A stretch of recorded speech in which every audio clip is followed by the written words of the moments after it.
Pour comprendre pourquoi les dinosaures ont pu dominer notre planète pendant des millions d'années, il est essentiel de commencer par le commencement, par les toutes premières étapes de l'histoire de la Terre elle-même. Cette histoire débute il y a environ 4,6 milliards d'années, lorsque le système solaire prenait forme à partir d'un vaste nuage de gaz et de poussière, appelé nébuleuse solaire. Sous l'effet de la gravité, ce nuage s'est effondré, donnant naissance au Soleil en son centre, et autour de lui, une multitude de débris qui allaient former les planètes, y compris la Terre. À cette époque primordiale, la jeune Terre était un monde bien différent de celui que nous connaissons aujourd'hui. Toute énergie sous forme de chaleur interne, générée par la désintégration radioactive des éléments et par les impacts météoritiques constants, maintenait la planète dans un état de fusion partielle. La surface était un océan de lave en fusion, balayé par des volcans en activité, émettant dans l'atmosphère primitive de puissants panaches de gaz. L'atmosphère de la Terre naissante ne ressemblait pas à celle d'aujourd'hui.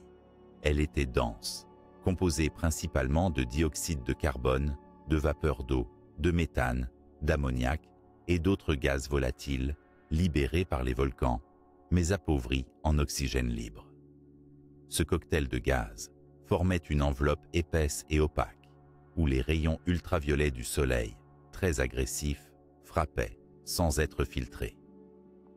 Il est probable que dans ces conditions extrêmement hostiles, la vie n'avait pas encore pu émerger. C'est dans ce contexte que, progressivement, les premières molécules organiques complexes ont commencé à apparaître. Des expériences de laboratoire, comme celles célèbres réalisées par Miller et Urey dans les années 1950, ont montré comment, grâce à des décharges électriques simulant la foudre dans une atmosphère réductrice, les acides aminés, éléments de base des protéines, pouvaient se former spontanément. Même si ces résultats doivent être nuancés à la lumière des découvertes récentes sur la composition exacte de l'atmosphère primitive, ils illustrent bien la possibilité d'une chimie spontanée conduisant à l'apparition des briques élémentaires de la vie. Le rôle fondamental joué par les océans primitifs ne peut être sous-estimé. Ces vastes étendues d'eau, encore chaudes mais supportables, ont constitué le premier réacteur chimique naturel, favorisant la concentration et la protection des molécules organiques. Dans cette soupe primordiale, des interactions chimiques de plus en plus complexes ont donné naissance, il y a environ 3,8 à 4 milliards d'années, aux premières formes de vie primitive, des organismes unicellulaires extrêmement simples, comme les bactéries et les archées. Ces premières formes de vie étaient anaérobies, c'est-à-dire qu'elles n'avaient pas besoin d'oxygène pour survivre. Elles se nourrissaient de molécules présentes dans leur environnement, utilisant des mécanismes biochimiques rudimentaires pour extraire de l'énergie. Elles jouaient déjà un rôle crucial dans la transformation de leur milieu, notamment en modifiant la composition chimique de l'atmosphère par des processus métaboliques tels que la photosynthèse bactérienne. Avec le temps, certaines de ces bactéries développèrent la capacité de capturer l'énergie solaire pour produire de la nourriture et libérer de l'oxygène. Ce processus, appelé photosynthèse oxygénique, changea profondément la planète. L'oxygène libéré dans l'atmosphère, d'abord réagit avec d'autres composés et objets solides, forma une couche protectrice d'ozone, qui filtrerait désormais les radiations solaires nuisibles. Ce bouleversement connut un pic environ 2,5 milliards d'années avant notre ère, lors de ce que l'on appelle la Grande Oxydation. Cette période marque une révolution écologique et biologique. L'atmosphère s'oxyda progressivement, ouvrant la voie à l'apparition de formes de vie plus complexes, capables de respirer l'oxygène et d'exploiter sa puissance énergétique. Alors que la Terre continuait d'évoluer, la croûte terrestre se stabilisait malgré le jeu intense des forces tectoniques. Des continents commencèrent à émerger, des océans. ces premiers terrains apparus étaient encore déserts et soumis à une intense activité volcanique. Mais ils marquaient la mise en place progressive d'habitats variés, permettant à la vie de s'étendre peu à peu hors des mers. La Terre primitive était donc une planète vivante, en transformation constante, où s'entremêlaient des cycles géologiques, chimiques et biologiques. La naissance de la vie dans les océans, la modification de l'atmosphère, l'apparition progressive des continents. Tout cela formait le contexte fertile dans lequel la diversité biologique allait se déployer. C'est dans cette dynamique globale que s'inscrit la suite de notre histoire. Bientôt, les premières formes de vie multicellulaires vont faire leur apparition, initiant un nouveau chapitre fascinant. Nous verrons alors comment, de simples amas de cellules, la vie a investi des niches écologiques toujours plus complexes, jusqu'à conquérir la terre ferme, préparant ainsi le terrain à l'émergence future des reptiles et plus tard des dinosaures. Ainsi s'achève cette plongée dans les origines lointaines de la vie sur notre planète. Une période où la Terre se définissait lentement, forgeant les conditions indispensables à la splendeur biologique que nous découvrirons dans la suite. Le chemin qui mène du simple au complexe, du primordial à l'extraordinaire, ne fait que commencer. Après avoir exploré les conditions initiales de notre planète et l'émergence des premières formes de vie unicellulaires dans les océans primitifs, il convient maintenant de plonger dans l'une des étapes les plus fascinantes de l'histoire de la vie sur Terre. L'apparition des premières formes de vie multicellulaires et leur progression des océans vers la terre ferme. Il y a environ 1,5 à 1,2 milliard d'années, sous la surface des mers encore chaudes et riches en nutriments, la vie évoluait lentement vers une complexification sans précédent. Jusqu'alors, elle était essentiellement représentée par des organismes unicellulaires, comme les bactéries, les archées et diverses formes d'eucaryotes microscopiques, capables de vivre et de se reproduire seules. Cependant, certaines cellules commencèrent à se regrouper et à collaborer, jetant les bases du pluricellularisme. Cette évolution n'était pas une étape simple ni instantanée, mais un processus long et graduel, où la spécialisation des cellules correspondait à une division du travail croissante. Les origines exactes des premiers organismes multicellulaires restent encore partiellement mystérieuses. Cependant, grâce aux fossiles et à la biotechnologie moléculaire, les scientifiques ont pu mettre en lumière quelques-unes des premières formes de vie complexes. Parmi les plus anciennes traces de vie multicellulaire, on trouve des organismes du groupe des algues rouges multicellulaires, datant d'environ 1,2 milliard d'années, dont les tissus spécialisés témoignent d'une organisation cellulaire avancée. Progressivement, cette organisation complexe permit de nouvelles fonctionnalités. La coordination entre cellules permit une meilleure protection contre les agressions extérieures, une amélioration de la nutrition et une capacité d'adaptation plus fine à l'environnement. Ces avancées ouvrirent la porte à la diversification biologique qui allait culminer plus tard dans l'explosion cambrienne, où une vastissime variété d'organismes multicellulaires apparut. Pendant une longue période, la vie multicellulaire resta confinée aux océans et mers. En effet, à cette époque lointaine, la terre ferme était un environnement rude, dépourvu d'atmosphère protectrice et exposé à des radiations solaires intenses. La présence d'eau, élément fondamental pour le métabolisme et la reproduction, restait donc incontournable. Les premières formes multicellulaires se présenteront sous diverses formes. Parmi elles, on retrouve les éponges, considérées comme les plus simples des animaux multicellulaires, capables de filtrer l'eau pour se nourrir. D'autres groupes emblématiques comme les cnidaires, ancêtres des méduses et des coraux, montrent déjà des tissus spécialisés, des structures nerveuses primitives, marquant les origines des systèmes sensoriels et moteurs. Un autre groupe fondamental pour la suite des événements fut celui des vers primitifs, qui marquèrent un pas important vers la mobilité et l'interaction avec l'environnement.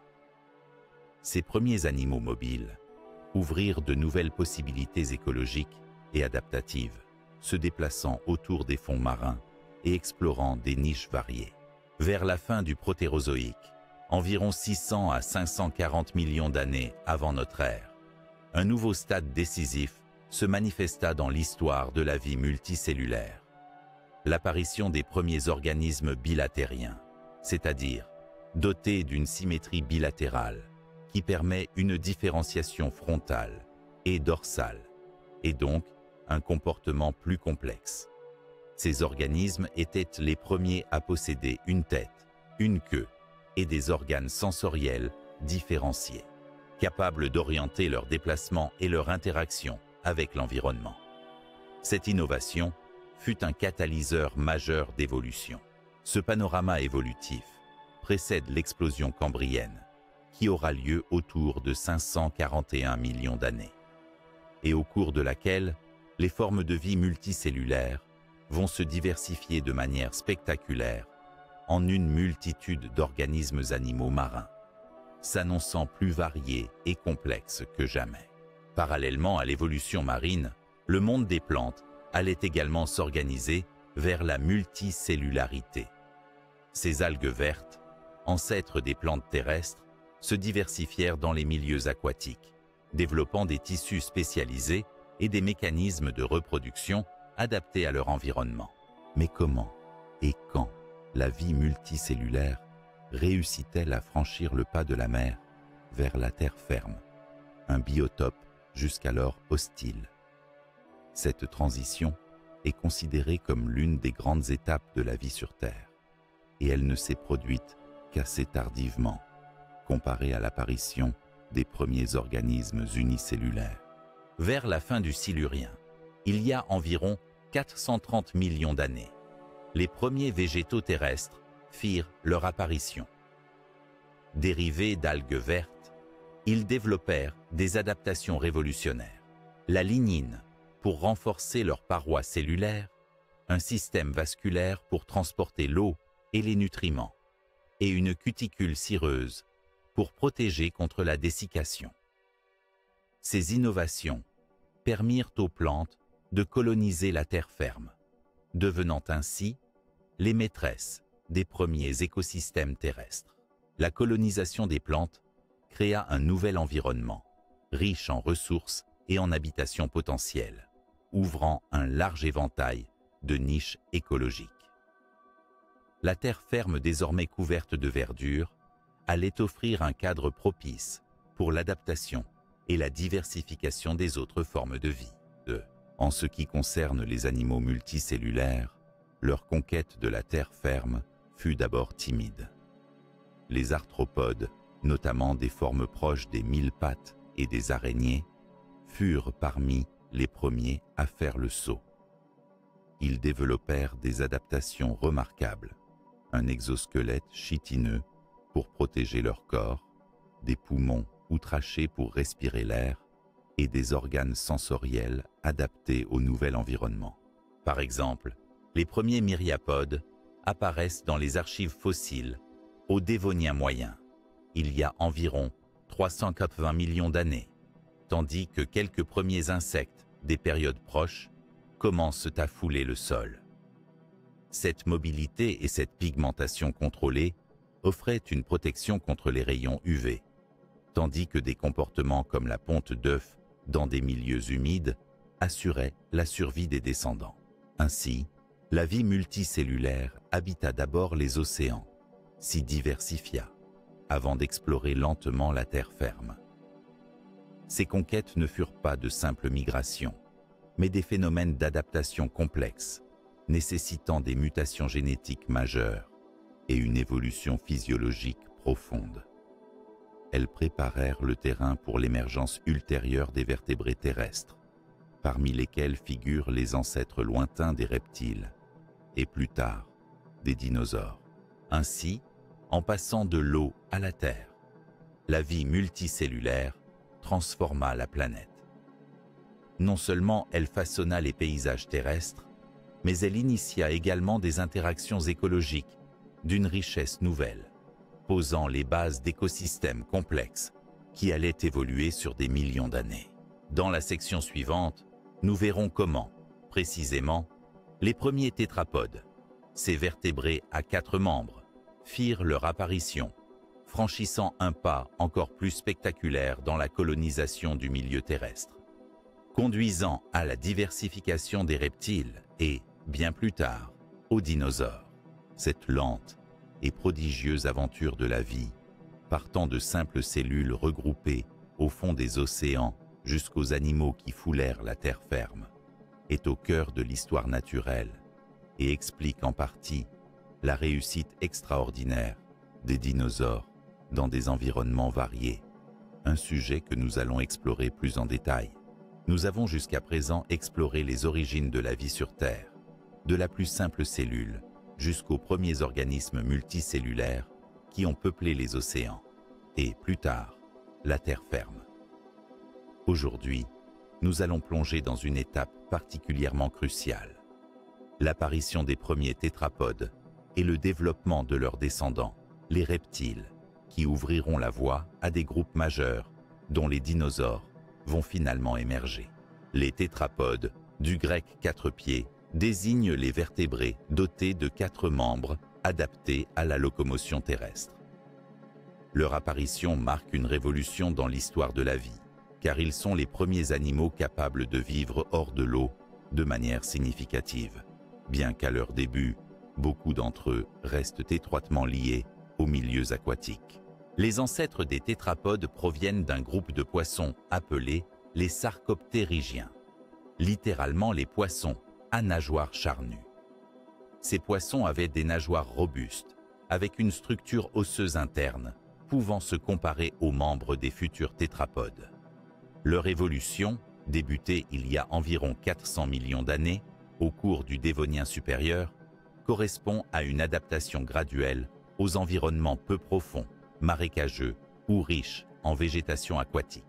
Un fossile emblématique pour comprendre cette transition est celui de Tiktaalik roseae, découvert dans l'Arctique canadien et daté d'environ 375 millions d'années.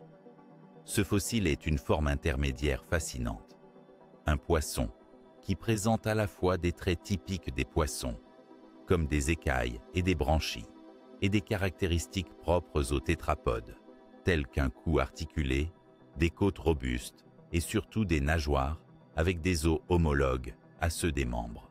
Tiktaalik raconte une histoire de collaboration entre eau et terre. Il pouvait sans doute s'aider de ses nageoires pattes pour se hisser dans des eaux peu profondes ou éventuellement sur des surfaces humides, comme les berges. Ce type d'adaptation a ouvert la voie aux premiers déplacements terrestres, même si ces pionniers restaient largement dépendants de l'eau pour leur respiration et leur reproduction. Rapidement, les tétrapodes primitifs se diversifièrent. Parmi eux, les formes appelées amphibiens, terme qui signifie double vie en grec, furent les premières à véritablement conquérir la terre ferme, même si leur reproduction restait liée à l'eau, notamment par la ponte d'œufs non protégée nécessitant un milieu humide. Mais parallèlement à cette expansion des amphibiens, une autre lignée apparut bientôt, appelée amniote, dont la caractéristique essentielle fut le développement d'un œuf amniotique. Cet œuf est équipé d'enveloppes protectrices, notamment l'amnios, un sac protecteur contenant un liquide qui maintient le futur embryon hydraté, permettant la reproduction loin de l'eau dans des environnements terrestres variés. Cette innovation fut capitale pour la colonisation complète des terres émergées. Les amniotes se subdivisent en 2 grands groupes principaux, les synapsides, ancêtres des mammifères, et les sauropsides, groupe dans lequel se développèrent les reptiles, et plus tard, les dinosaures.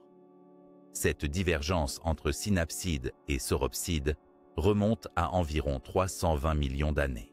Passons donc au développement des reptiles, nos protagonistes directs.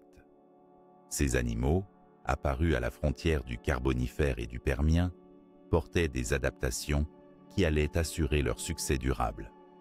Leur peau, recouverte d'écailles kératinisées, limitait la perte d'eau et offrait une protection contre les petites blessures et les agressions extérieures.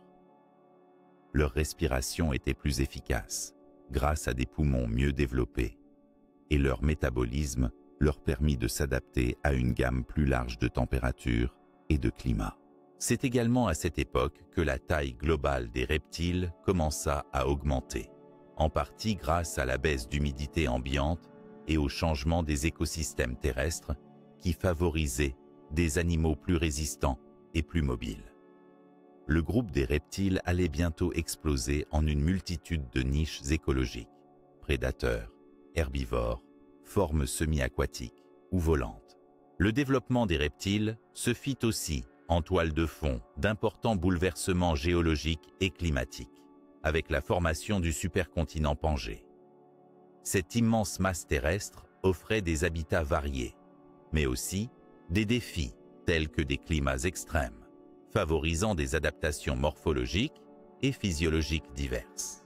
Parmi les premiers reptiles plus dérivés, on distingue notamment les cotylosaures, parfois qualifiés de reptiles basaux, qui sont à l'origine des lignées plus spécialisées. Leur succès permit la multiplication progressive des formes, jusqu'à l'apparition des premiers archosaures, groupe clé pour la naissance des dinosaures. Les archosaures, qui émergèrent vers la fin du Permien et surtout pendant le Trias, se caractérisent par des traits spécifiques, comme des orbites oculaires larges, des mâchoires puissantes et une posture plus verticale, qui devint dominante chez leurs descendants dinosaures. Ces caractéristiques allaient conférer un avantage compétitif notable. En résumé, l'apparition des premiers tétrapodes fut la clé d'une transition majeure. Des eaux à la terre ferme, passant d'une vie exclusivement aquatique à une véritable conquête des terres émergées. Le développement des reptiles, plus adaptés à la vie terrestre, établit les bases pour les groupes qui domineraient les écosystèmes pendant des centaines de millions d'années. Dans la section suivante, nous étudierons les extinctions massives qui jalonnèrent la période paléozoïque et qui, loin d'être de simples catastrophes, jouèrent un rôle fondamental dans le remodelage des communautés vivantes, offrant des opportunités pour de nouvelles lignées, dont les dinosaures, à se déployer. Ainsi, cette période pionnière voit déjà se dessiner les conditions et les protagonistes d'un futur où les dinosaures s'imposeront comme les maîtres incontestés de la Terre. Nous arrivons à une période fondamentale de l'histoire de la vie sur Terre, une époque marquée par des bouleversements écologiques profonds, les extinctions massives du Paléozoïque. Ces événements dramatiques, parfois qualifiés de 5 grandes extinctions, ont profondément remodelé la diversité biologique de la planète et ont eu des conséquences majeures sur le cours de l'évolution, y compris celle des lignées qui conduiront aux dinosaures. Le Paléozoïque, qui s'étend d'environ 541 à 252 millions d'années avant notre ère, est une ère caractérisée par une incroyable diversité d'organismes vivants, particulièrement dans les océans, mais aussi par une première conquête réussie de la terre ferme. Cependant, cette ère ne fut pas un long fleuve tranquille. Elle fut ponctuée de plusieurs épisodes d'extinction à grande échelle, bouleversant les faunes et floras existantes. La première grande extinction notable eut lieu à la fin de l'Ordovicien, il y a environ 444 millions d'années. Cette extinction fut causée principalement par une glaciation intense qui provoqua une chute drastique du niveau des mers, entraînant la disparition d'environ 85% des espèces marines. Ces glaciations massives imposèrent des conditions climatiques rigoureuses et des changements rapides des écosystèmes marins, cruciaux pour le monde encore largement dominé par les organismes aquatiques. La suivante, la plus dévastatrice, fut celle de la fin du Permien. survenu il y a environ 252 millions d'années, souvent désigné comme la Grande Mort.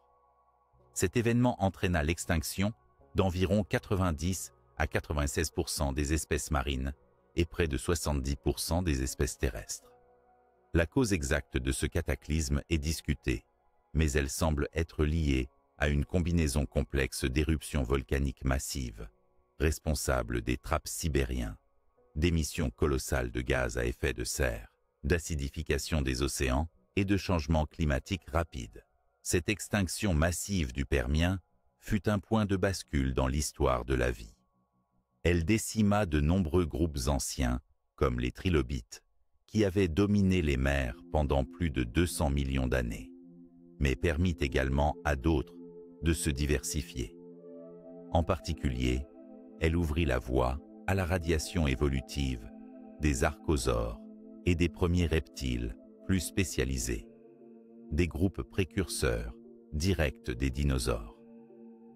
L'élimination d'espèces concurrentes et la disponibilité de niches écologiques laissées vacantes permirent une diversification rapide et une expansion du vivant vers de nouveaux territoires écologiques. Mais au-delà de l'extinction du Permien, plusieurs autres épisodes d'extinction, moins spectaculaires mais néanmoins significatifs, ont marqué le Paléozoïque. Par exemple, à la fin du Dévonien, il y a environ 359 millions d'années, une série d'extinctions de longue durée réduisit drastiquement la biodiversité marine. Les coraux, les poissons cuirassés et certains groupes de poissons osseux furent durement touchés. Ces pertes ont influencé la composition des écosystèmes marins, permettant à de nouvelles formes de poissons, notamment les sarcoptérygiens, d'émerger. Ces extinctions massives fonctionnent comme des filtres évolutifs. Leur occurrence, souvent liée à des phénomènes géologiques ou climatiques d'ampleur planétaire, perturbe brutalement les équilibres biologiques. Mais paradoxalement, elles sont aussi des moteurs essentiels de la biodiversification à long terme. En éliminant des taxons dominants ou spécialisés, elles créent de vastes opportunités pour les survivants, incitant à l'exploration et à l'exploitation de nouvelles niches écologiques. Dans le cas des reptiles, ces crises successives ont nettement favorisé leur diversification. Avec la disparition d'anciens groupes concurrents et la disponibilité de nombreux habitats, les reptiles purent se multiplier, s'adaptant à des modes de vie variés. Ainsi, ces événements tragiques furent aussi à l'origine d'un renouvellement majeur des écosystèmes terrestres, préfigurant les époques où les dinosaures allaient régner. Les extinctions du Paléozoïque nous enseignent également combien la vie est à la fois fragile et résiliente. Ces événements rapides remettent en question les écosystèmes et provoquent parfois le recul temporaire de la diversité. Mais la vie trouve toujours des moyens de s'adapter, d'innover et de coloniser à nouveau la planète. Se pencher sur ces extinctions permet aussi de mieux comprendre les mécanismes qui façonnent la biodiversité sur le long terme, un savoir toujours pertinent pour la compréhension des défis actuels face aux crises écologiques modernes. Au terme de cette période de bouleversement et de renouveau, le décor est planté pour l'ascension d'un groupe particulier, les archosaures, ancêtres directs des dinosaures. Nous y reviendrons dans la prochaine section, en explorant leur évolution et leur extraordinaire succès. Ainsi, ces extinctions massives ne représentent pas de simples ruptures dans la continuité de la vie, mais des passages cruciaux qui façonnent les trajectoires évolutives et ouvrent grand les portes à de nouvelles formes de vie, telles que les dinosaures, appelés à régner pendant des millions d'années. À la suite des bouleversements écologiques majeurs du Paléozoïque, marqués par plusieurs extinctions massives qui ont décimé de nombreuses formes de vie, un groupe particulier d'organismes commença à se distinguer, les archosaures.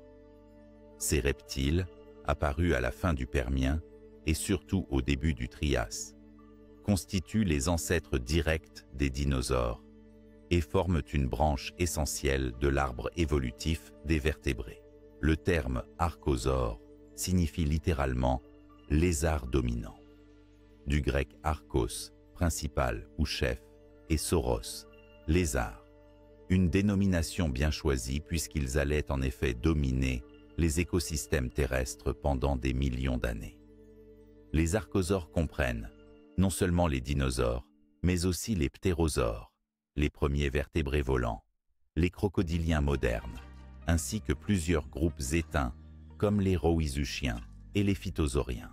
La première apparition des archosaures remonte à environ 250 millions d'années, juste après la grande extinction du Permien-Trias, événement cataclysmique qui permit à ce groupe de tirer parti des niches écologiques nouvellement disponibles.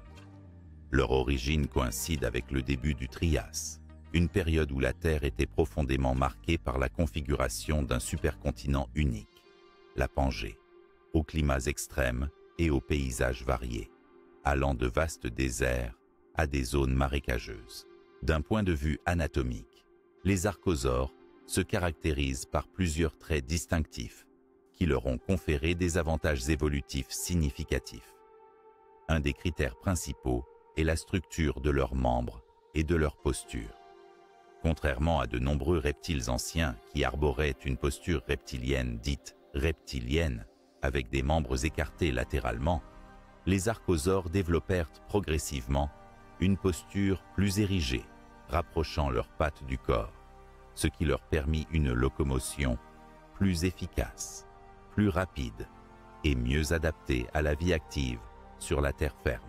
Ils possèdent également des modifications spécifiques du crâne et des mâchoires, notamment des ouvertures temporales plus larges qui allégeaient les os du crâne tout en permettant une insertion musculaire plus puissante pour la mâchoire.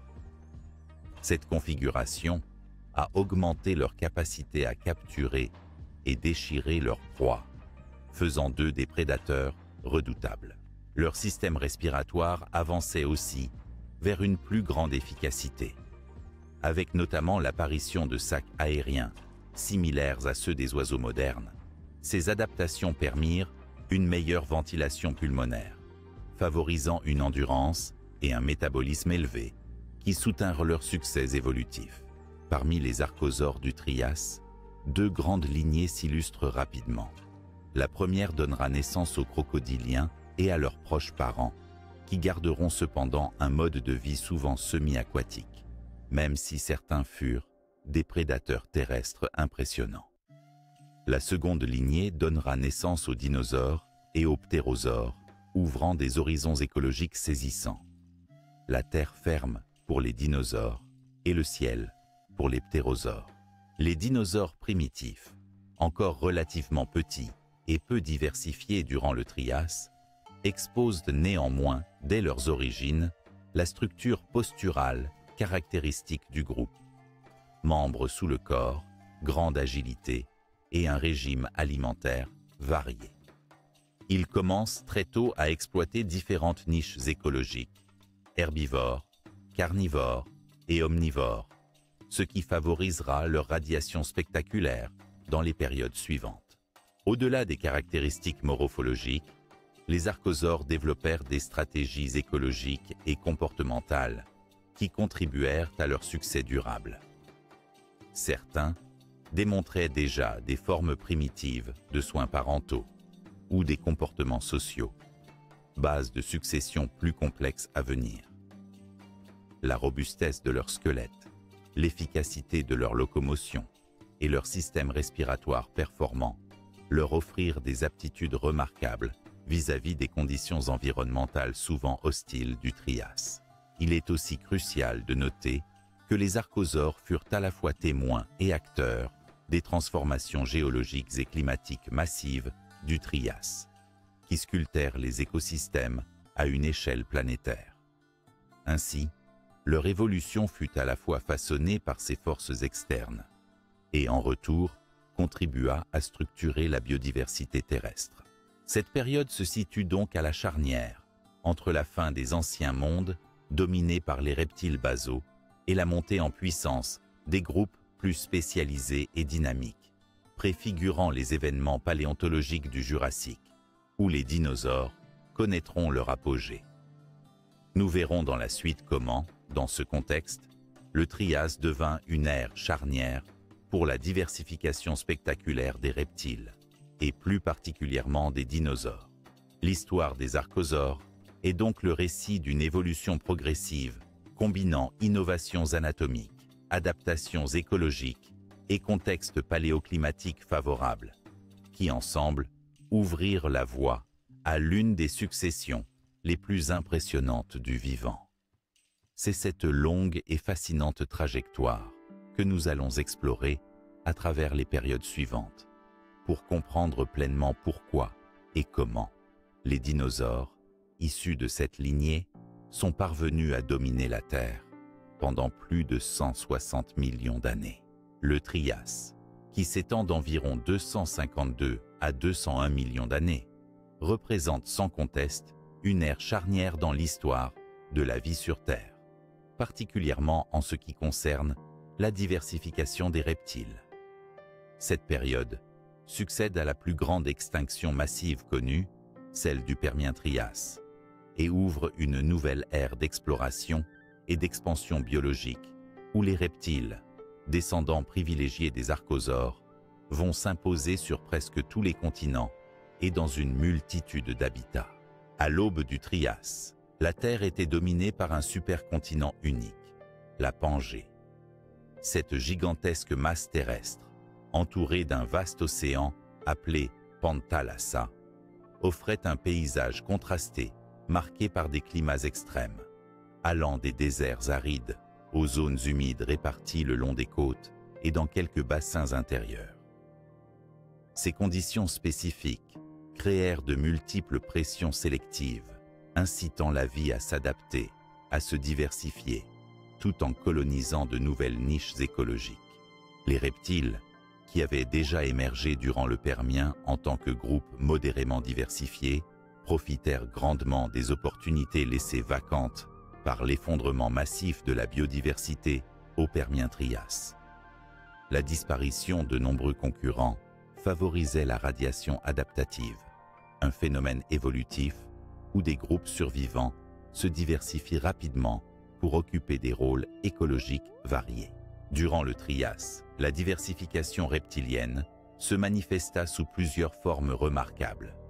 Parmi les groupes émergents, on compte les premiers dinosaures, encore modestes mais déjà innovants, les ptérosaures qui commenceront à conquérir le ciel, et des lignées proches des crocodiliens, qui évoluaient parfois vers des modes de vie aquatiques ou semi-aquatiques. L'apparition des dinosaures dans le registre fossile triassique, notamment au cours du Trias moyen et supérieur, témoigne d'une étape clé. Ces dinosaures primitifs étaient souvent bipèdes, d'une taille modérée, et témoignaient d'une agilité qui allait devenir une caractéristique déterminante de leur succès. Leur morphologie légère, leur posture érigée et leur métabolisme plus élevé que celui des autres reptiles contemporains leur permirent d'exploiter des niches écologiques jusque-là inoccupées ou peu exploitées. Parallèlement, plusieurs branches de reptiles se diversifiaient dans des directions variées. Les rowisuchiens, par exemple, étaient de grands reptiles carnivores au sommet de la chaîne alimentaire terrestre, dotés d'une posture semi-érigée, puissants et mobiles. Les phytosauriens, quant à eux, étaient des reptiles aquatiques, ressemblant extérieurement à des crocodiles, mais non directement apparentés à eux, adaptés à la vie dans les rivières et les lacs. Sur le plan morphologique et fonctionnel, ces groupes développeront des innovations remarquables, des mâchoires puissantes, des dents acérées, des membres longs et adaptés à la locomotion sur terrain varié, ou encore des structures osseuses renforcées. Ces adaptations ont permis non seulement de survivre dans un environnement instable, mais aussi de dominer les écosystèmes terrestres naissants. Le Trias sera aussi le théâtre de l'émergence des premiers reptiles volants, les ptérosaures, qui exploitèrent pour la première fois un espace écologique encore inoccupé, le ciel. Cette conquête du vol, même si les ptérosaures restent encore relativement modestes en taille, et en diversité au Trias, ouvre une nouvelle dimension à l'expansion reptilienne et annonce la future domination aérienne alliée à celle sur Terre des dinosaures. D'un point de vue géologique, le Trias est également marqué par une importante activité tectonique, accompagnée de changements climatiques et environnementaux. L'instabilité des réseaux fluviaux, l'émergence progressive de chaînes de montagnes à la périphérie de la Pangée et le développement de vastes déserts façonnèrent des conditions écologiques variées qui stimulèrent l'adaptation et la spéciation. Sur le plan alimentaire, cette période connut également une diversification florale avec des conifères, des fougères et d'autres plantes vasculaires qui se répandaient sur les terres émergées. Ces flores primitives offrirent une ressource alimentaire abondante pour les nombreux herbivores, reptiles qui apparurent et qui à leur tour influencèrent les carnivores, engendrant des chaînes alimentaires complexes et dynamiques.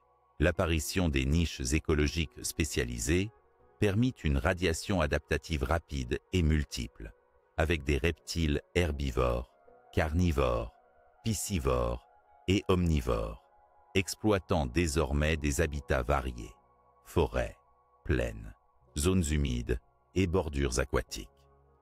Cette complexification écologique posa les bases de communautés stables qui allaient perdurer pendant le Jurassique et le Crétacé. Le Trias apparaît ainsi comme un véritable carrefour évolutif, où le destin de nombreuses lignées fut scellé. La diversification des reptiles pendant cette époque révéla des innovations morphologiques, physiologiques et comportementales qui allaient se propager et affiner la voie vers la suprématie des dinosaures. En conclusion, c'est dans ce contexte de recomposition globale, de diversification accélérée et d'innovation adaptative que le groupe des dinosaures prit pied sur la scène mondiale, parmi d'autres reptiles qui marquèrent déjà leur empreinte. Dans la section suivante, nous explorerons comment, au début du Jurassique, cette diversification prit un essor spectaculaire, conduisant à l'explosion des dinosaures, véritable apogée d'un long chemin d'évolution commencé des milliards d'années auparavant. Au seuil du Jurassique, il y a environ 201 millions d'années, la Terre connaissait un véritable renouveau écologique suite à la crise qui marqua la fin du Trias, une extinction massive, moins spectaculaire que celle du Permien, mais néanmoins significative. Cet événement déclencha un réajustement profond dans les écosystèmes terrestres et marins, dont les dinosaures allaient ressortir grands vainqueurs, amorçant une phase d'explosion évolutive, d'une ampleur sans précédent. Le Jurassique se caractérise par un climat globalement chaud et humide, favorisant la prolifération des forêts de conifères, de fougères et d'autres gymnospermes, qui assuraient une abondance d'habitats et de ressources pour les grands herbivores terrestres. La Pangée avait commencé à se fragmenter, avec l'ouverture progressive de l'océan Atlantique naissant, créant des environnements nouveaux, des zones côtières et des îles. Cette complexification géographique accentua la diversification des niches écologiques disponibles. Les dinosaures, déjà présents au cours du Trias tardif sous forme de petits bipèdes, se mirent à occuper une multitude de niches écologiques, explosant en diversité et en abondance. Leur morphologie, en constante innovation, leur permit de s'adapter à presque tous les types d'habitats terrestres. Certains devinrent d'imposants herbivores quadrupèdes, avec des tailles impressionnantes, comme celles des sauropodes, tels que les premiers diplodocidés et brachiosauridés qui allèrent bientôt dominer les plaines. Simultanément, les carnivores se diversifièrent également. Les théropodes, groupe constitué essentiellement de dinosaures bipèdes carnivores, virent apparaître des espèces variées, allant des petits chasseurs rapides aux prédateurs aptes à affronter de plus grandes proies. Ces prédateurs jouaient un rôle clé dans le contrôle des populations herbivores, contribuant à l'équilibre des écosystèmes. Les adaptations spécifiques à cette époque sont nombreuses. La posture redressée des dinosaures, avec une queue rigide contrebalançant le haut du corps, améliora leur équilibre et leur agilité. Cette efficacité locomotrice permit de développer des comportements de chasse sophistiqués chez les carnivores et une mobilité étendue chez les herbivores, leur offrant un avantage considérable face à d'autres reptiles contemporains. La croissance rapide, une caractéristique récente chez les dinosaures, joua également un rôle majeur. Cette capacité à croître vite leur conféra un avantage compétitif en diminuant la période où ils étaient vulnérables aux prédateurs, augmentant ainsi leurs chances de survie jusqu'à l'âge adulte.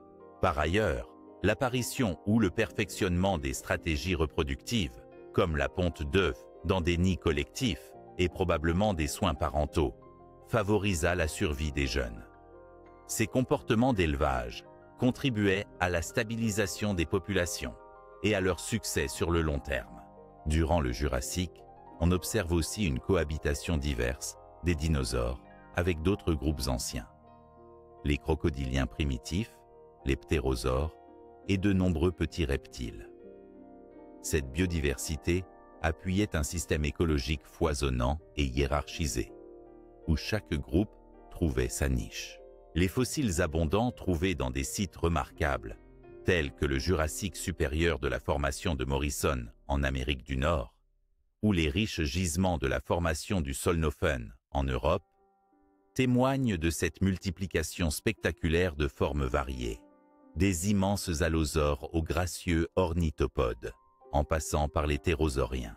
Ainsi, le début du Jurassique fut véritablement l'ère où les dinosaures s'imposèrent comme les acteurs dominants des écosystèmes terrestres, amorçant une hégémonie quasi ininterrompue pendant près de 140 millions d'années. Leur succès ne reposait pas seulement sur leur taille ou leur puissance, mais sur une combinaison subtile d'innovations anatomiques, physiologiques et comportementales adaptées à un monde en pleine mutation.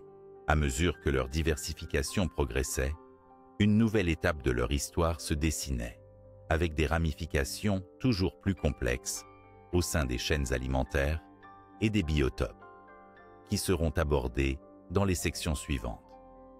Cette période marque véritablement le tournant qui permit aux dinosaures de dominer la planète, s'étendant d'un bout à l'autre des continents sous des climats variés. En nous projetant un peu plus loin dans leur histoire, nous découvrirons comment, poussées par l'évolution, ces créatures étonnantes allèrent développer des caractéristiques exceptionnelles, dont la posture, la croissance rapide et un métabolisme efficient, qui leur assurèrent une place unique dans le règne animal. Mais tout cela reste à venir, une nouvelle étape dans cette chronique passionnante qu'est celle des dinosaures. Entrons maintenant dans une dimension fondamentale, expliquant la réussite extraordinaire des dinosaures, leurs avantages biologiques intrinsèques, notamment en termes de posture, de croissance et de métabolisme. Ces traits, combinés, ont conféré à ce groupe une supériorité compétitive qui a largement contribué à leur domination pendant plus de 160 millions d'années. Commençons par la posture. Contrairement à de nombreux reptiles contemporains qui possédaient une démarche dite reptilienne, avec des membres écartés latéralement et un corps proche du sol, les dinosaures développèrent une posture érigée ou semi-érigée. Cette position verticale des membres, placés sous le corps, leur permettait non seulement de supporter des poids plus lourds, mais aussi d'améliorer considérablement leur mobilité.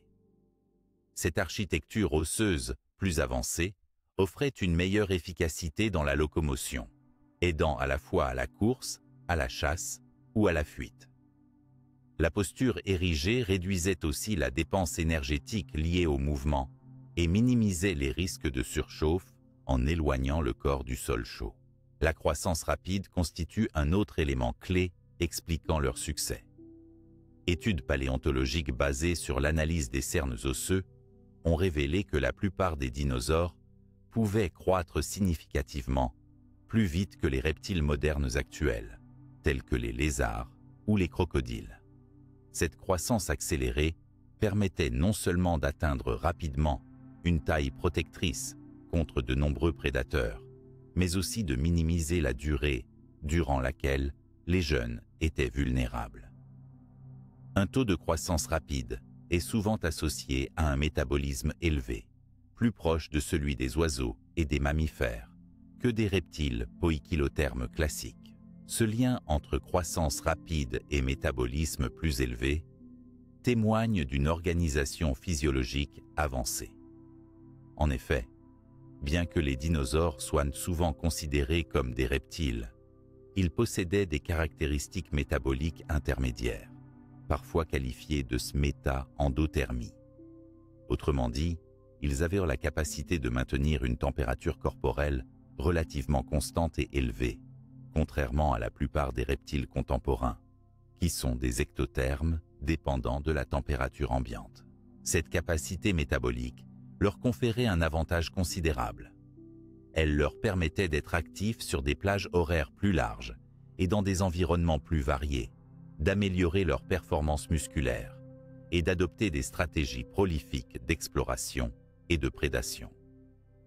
Le métabolisme élevé impliquait également une régulation efficace de la température, une meilleure endurance et une vitesse accrue, autant de paramètres favorisant la recherche de nourriture, la fuite des prédateurs et la conquête de niches écologiques.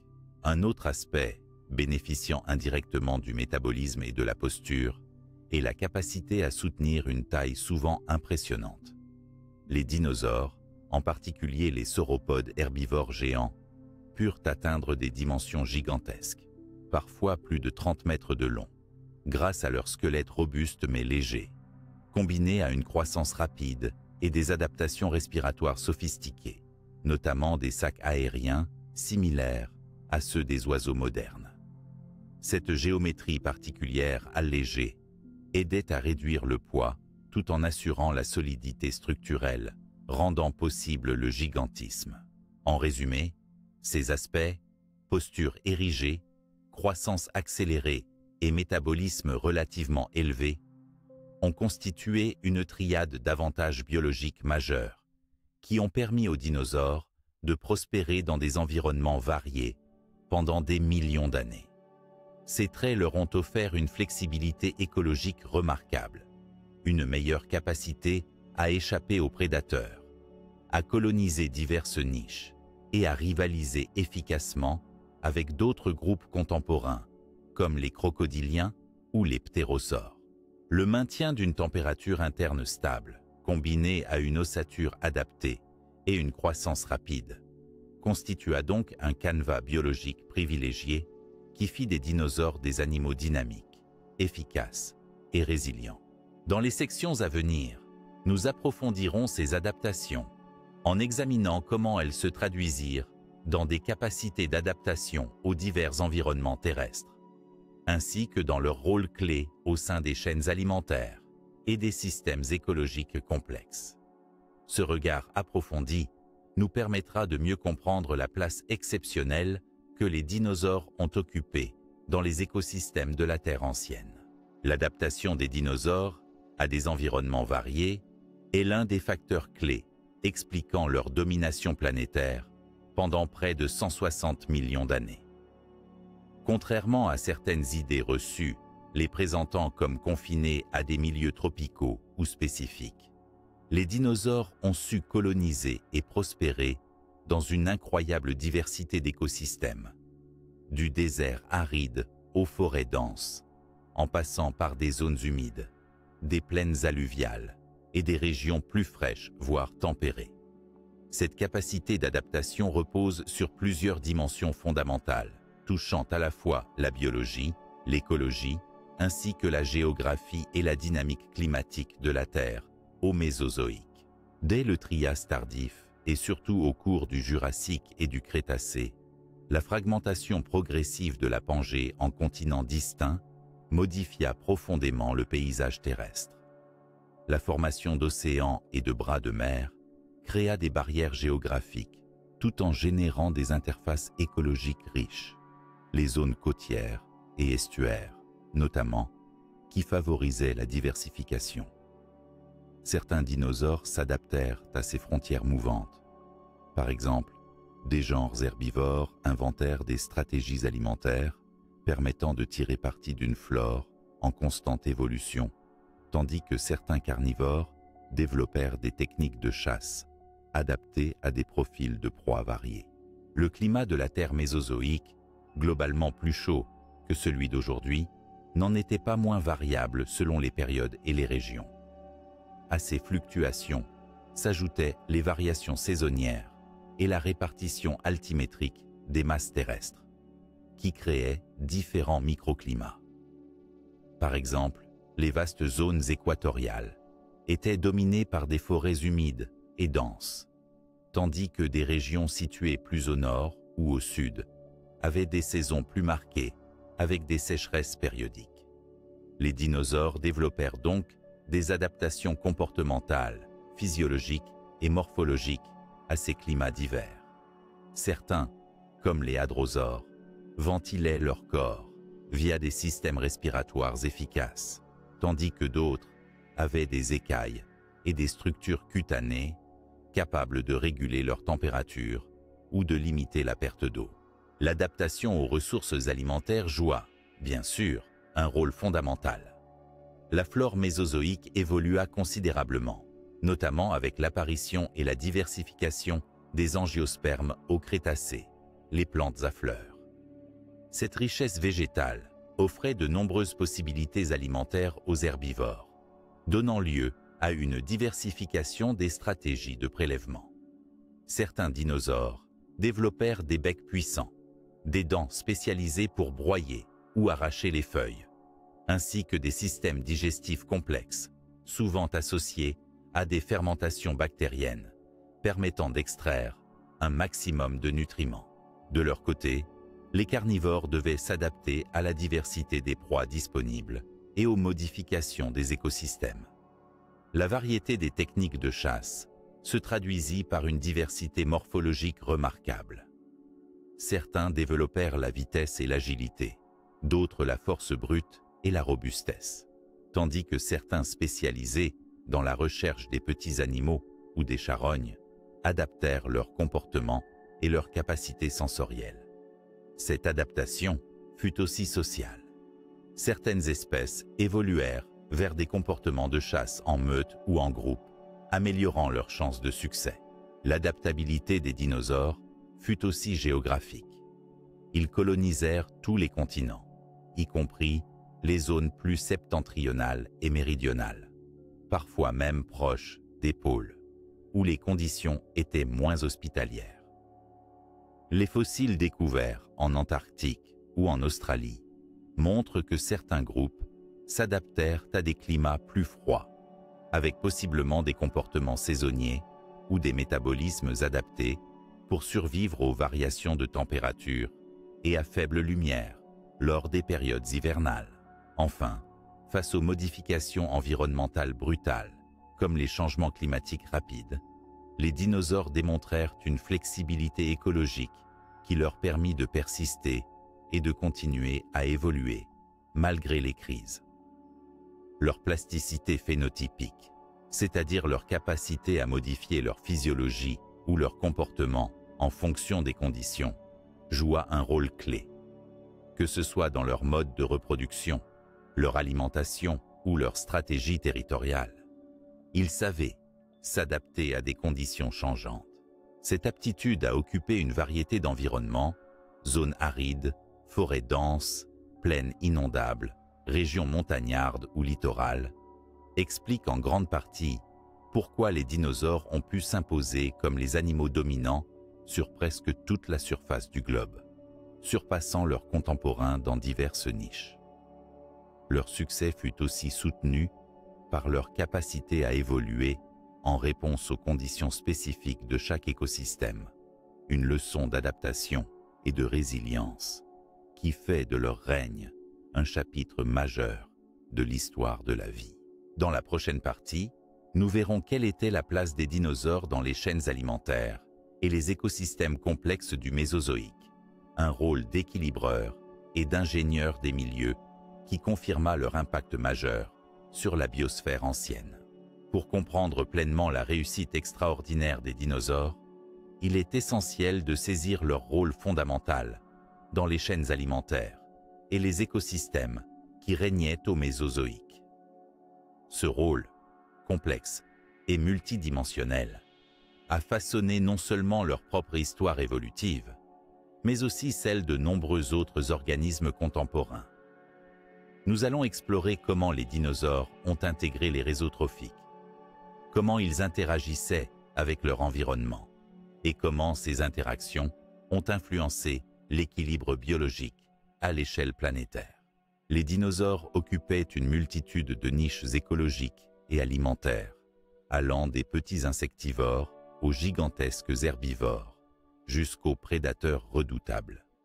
Grâce à leur diversité morphologique et comportementale, ils se positionnaient à différents niveaux des chaînes alimentaires, contribuant à la stabilité et à la complexité des écosystèmes.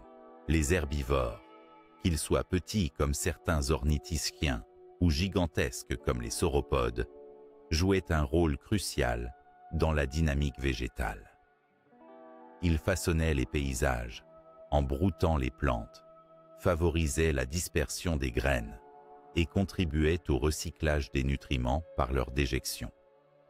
Les sauropodes, notamment, par leur énorme consommation de végétaux, influençaient immensément la biomasse terrestre et participaient à la structuration des habitats, créant des clairières et des chemins qui facilitaient les déplacements d'autres espèces. D'un autre côté, les carnivores, notamment les théropodes, contrôlaient les populations herbivores ou d'autres petits animaux, limitant leur prolifération excessive qui pourrait autrement déstabiliser les écosystèmes. Ils étaient munis de sens affûtés, de mâchoires puissantes et de comportements de chasse souvent sophistiqués, ce qui leur conférait une efficacité prédatrice remarquable. Les interactions proie-prédateur façonnaient non seulement la sélection naturelle chez les dinosaures eux-mêmes, mais aussi l'évolution des comportements défensifs et des adaptations chez les herbivores, comme le développement de carapaces, de cornes ou d'autres structures protectrices. Outre ces rôles évidents, les dinosaures participaient aussi à des cycles écologiques plus subtils. Leurs activités contribuaient à la modification des sols et à l'aération des terrains, favorisant ainsi la croissance des plantes. De plus, leur dispersion géographique permettait la connectivité écologique entre différentes régions. En d'autres termes, les dinosaures étaient des ingénieurs d'écosystèmes, essentiels à la perpétuation du milieu naturel dans lequel ils évoluaient. Au sein de ces systèmes, les dinosaures cohabitaient avec d'autres groupes d'organismes, comme les crocodiliens, les ptérosaures, les petits reptiles et une diversité croissante d'insectes et de plantes. Les interactions entre ces groupes étaient souvent complexes. Par exemple, certains petits dinosaures avaient des comportements opportunistes ou scavengers, partageant les cadavres avec des crocodiliens ou des insectes. Ces relations multiples renforçaient la résilience et la stabilité des écosystèmes, permettant une bonne circulation de l'énergie et des matières. Il était important également de noter que ces interactions tissées dans les chaînes alimentaires dépendaient étroitement des conditions environnementales, ce qui expliquait que la composition et la structure des écosystèmes variaient selon les régions et les périodes du Mésozoïque. Dans certaines zones, les herbivores dominaient, créant d'immenses plaines pâturées, tandis que dans d'autres, les forêts denses favorisaient une diversité d'espèces plus petites, mais plus spécialisées. Par cette intégration poussée dans les réseaux trophiques, les dinosaures se positionnèrent non seulement comme des consommateurs aisés, mais aussi comme des éléments moteurs de l'équilibre écologique, capables de modifier les milieux dans lesquels ils vivaient. Leur empilement dans les niveaux trophiques et leurs nombreuses stratégies alimentaires expliquent pourquoi ils devinrent si prédominants, occupant la quasi-totalité des niches terrestres pendant leur règne. La place prépondérante des dinosaures dans ces dynamiques écologiques offre également une clé pour comprendre leur résilience face aux évolutions climatiques et géographiques. En maîtrisant plusieurs strates alimentaires, ils pouvaient basculer d'une stratégie alimentaire à une autre, s'ajustant ainsi aux changements de ressources et d'environnement. Dans la section suivante, nous approfondirons les relations et rivalités qui existaient entre les dinosaures et d'autres grands groupes d'animaux contemporains, tels que les ptérosaures et les crocodiliens, pour mieux saisir la compétition et la coexistence qui ont accompagné leur ascension et leur domination. Dans l'immense fresque du Mésozoïque, alors que les dinosaures s'affirmaient en tant que maîtres incontestés de la terre ferme, ils n'évoluaient pas en vase clos. Leurs relations avec d'autres grands groupes contemporains, notamment les ptérosaures, les crocodiliens et divers reptiles, étaient à la fois complexes et dynamiques, marquées par une combinaison de rivalité, adaptation et cohabitation qui participaient à structurer les écosystèmes. Commençons par les ptérosaures, ces fascinants reptiles volants qui furent les premiers vertébrés à conquérir le ciel, bien avant les oiseaux. Apparus dès le Trias supérieur, la conquête aérienne par les ptérosaures ouvrit une nouvelle dimension écologique. Si les dinosaures régnaient sur la terre ferme, les ptérosaures domestiquaient déjà le volume aérien avec une variété de tailles et de modes de vie, allant des petits insectivores agiles aux géants planant au-dessus des mers. Malgré leur appartenance à la même grande famille des archosaures, ptérosaures et dinosaures occupaient des niches écologiques distinctes, ce qui limitait en partie leur rivalité directe. Cependant, dans certains contextes écologiques, notamment côtiers ou insulaires, ils auraient pu entrer en compétition pour certaines ressources, comme les carcasses ou certaines petites proies. Leur coexistence exigeait des adaptations comportementales pour éviter le conflit, parfois via la spécialisation alimentaire ou temporelle. Parallèlement, les crocodiliens mésozoïques, ancêtres des crocodiles modernes, présentaient eux aussi une diversité surprenante. Leurs formes variaient de semi-aquatiques à entièrement terrestres, avec des tailles allant de petits carnivores opportunistes à des prédateurs redoutables approchant plusieurs mètres de long.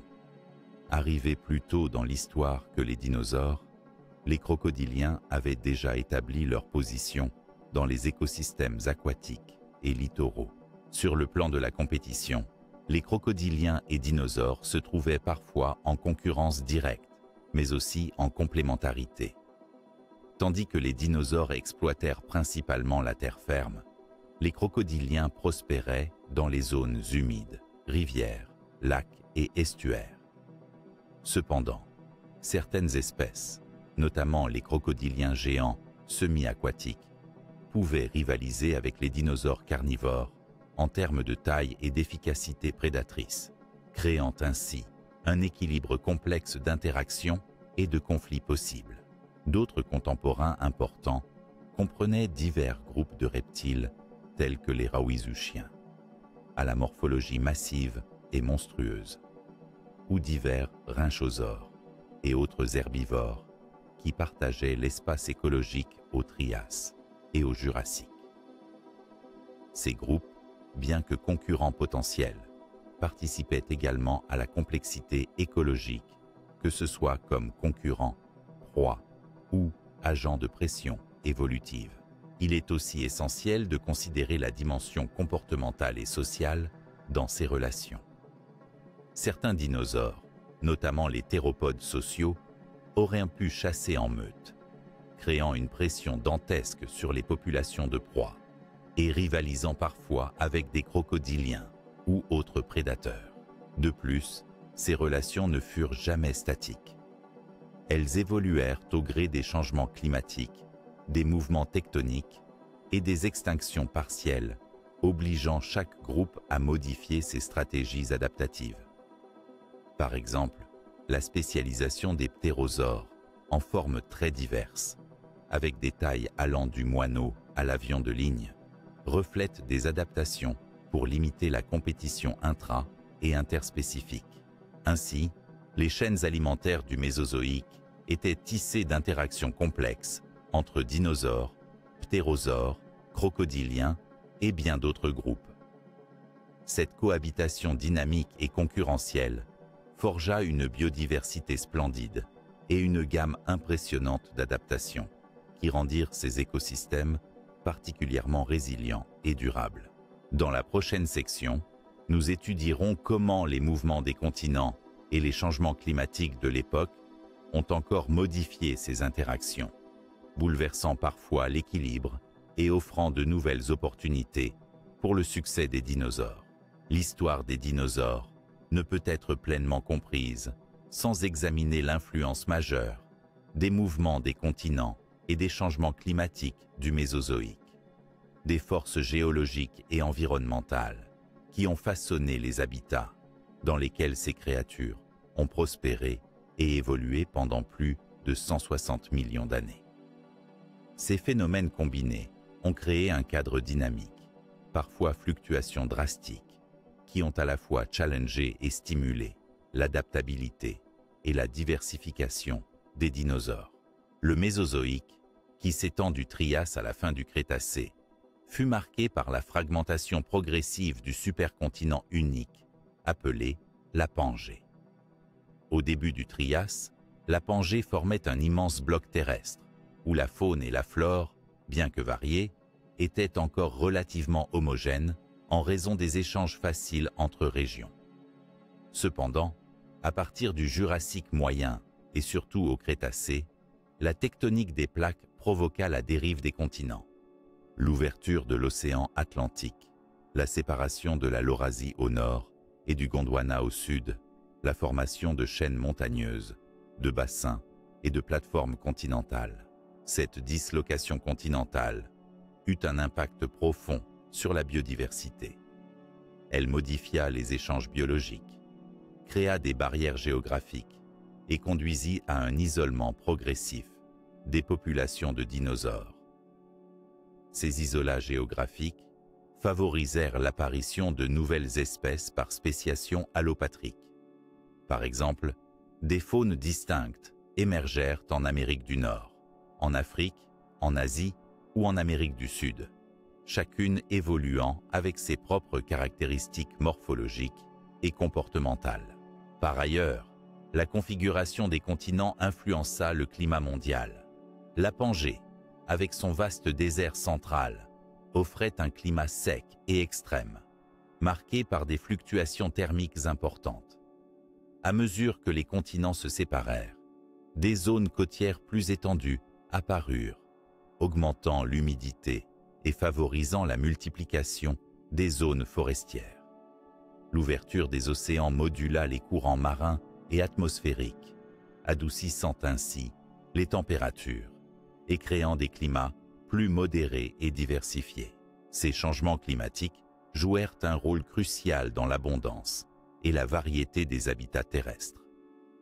La multiplication des écosystèmes, forêts tropicales, savanes, marécages, zones montagneuses, proposa aux dinosaures une gamme étendue de niches écologiques. Cette diversité fut propice à la radiation adaptative, donnant lieu à une multiplication des formes, avec des espèces adaptées tant aux zones arides et ouvertes qu'aux forêts denses. Le climat chaud et relativement stable pendant la majeure partie du Mésozoïque permit également à certains groupes de dinosaures d'atteindre des tailles gigantesques, phénomène facilité par la disponibilité continue de ressources alimentaires et par un métabolisme efficace.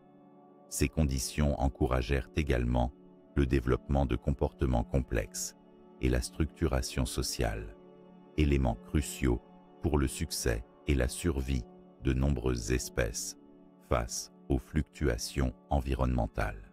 Cependant, le climat n'était pas immuable. Des épisodes de refroidissement ponctuels, des variations de la composition atmosphérique, comme les fluctuations du taux de dioxyde de carbone, ainsi que des événements géologiques tels que les éruptions volcaniques massives, imposèrent des stress environnementaux temporaires.